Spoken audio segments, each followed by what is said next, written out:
Just this diagram alone, I could uh, I could just go endless because bed bugs in the beginning, back even the early days when I was doing it in the 1990s, was typically get the calls in the hotel rooms. So this would be like a hotel room, and that's all I had knowledge of at the time. They'd just be the whole room basically. You just treat it, and didn't really understand their behavior. Just figured if they got into the room, they would just infest the room, and you would have to you know treat the room, and then they would have the sanitation crew would come in and throw away the beds, take the mattress and box spring and discard them, and then we'd spray the whole room down. Back in the days when we were just doing cockroach work and fly work in the Manhattan, so we knew we had to get residual treatment on everything, and the problem was solved, for that room, because what I learned later, how come that worked, was because everything was sprayed.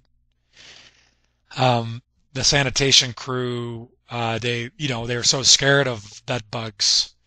They were so scared of the bed bugs that the parasite, it was one of those things, like, it just seemed like it was one of those, unbelievable situation, like it was a disease, where it's basically you're quarantining off the room. So what they would do, they would come in, they'd wrap up, they would just throw everything away. We're including their linens and everything.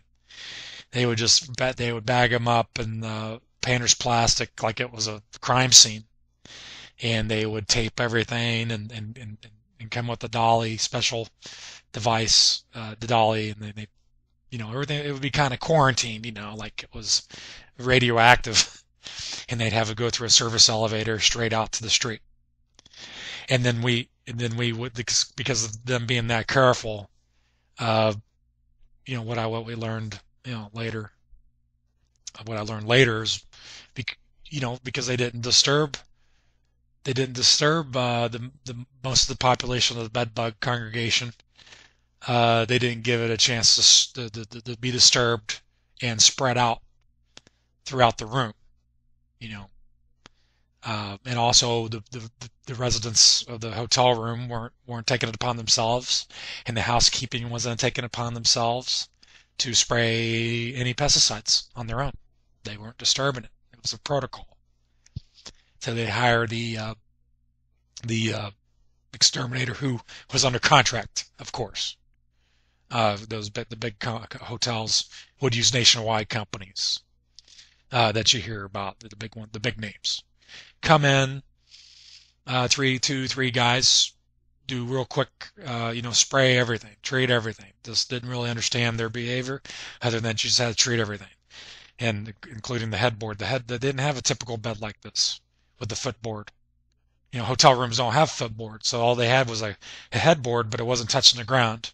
It was just a headboard, like a panel that was screwed against the wall, and then they would have just steel rails. So I think that they actually took the steel rails too. The bed rails, they would take the bed rails and everything. So there'd be nothing there except the headboard, on the wall, which wasn't touching the floor. So when we come in, there's no items in the dressers. There's no items. That's a typical hotel room. It's bare bones. So that's why it was successful back in the 90s. Didn't really understand the behavior of them, other than just get rid of the source of the bed bugs where they're harboring, and then treat everything else, the perimeter areas, to get whatever's left. And the residuals we used back in the day aren't available today. And it worked great, the long-lasting residual.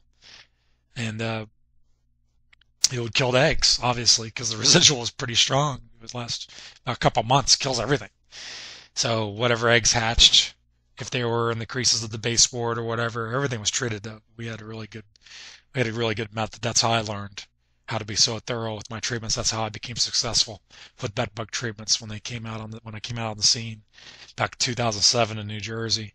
How I was able to, get it down very effective before I learned how to make the proper composition over time trials, and hundreds of treatments later, learned the proper way, and I made adjustments. And then I realized, you when you make adjustments to your composition, and then you get callbacks from that, and then you go back and make those corrections, and all of a sudden now you're having 10, 20 jobs successful. You know. You know what you did. You know the proper adjustments. So I found the perfect way, the perfect composition on top of the thoroughness of the treatment. And then I work backwards and finding out how to keep from disturbing the bed bugs from going in all different spots. That's what I learned when they started going into residential homes, where every room they can be in now. Typical hotel room was pretty simple. That's why I'm explaining that, why hotel rooms were simple back in the day when we did bed bugs, and how we were able to keep it from being such an epidemic as it is today. Now, by the time they got into CD, lower end motels and hotels, and now they're in public places, and now they're being dragged home, and it's like 88% of the population never use a professional pest control company ever in their lives. Now, it's like, now what do we do? You hired a professional, and even the professionals that are licensed in New Jersey don't have enough experience to figure it out. So they just treat it like a regular monthly pest control treatment. We're just spraying, just keep repeating spray treatments until the problem's resolved, or you hire another company. I'll go over with you later another section on our strategy based on bedbug behavior.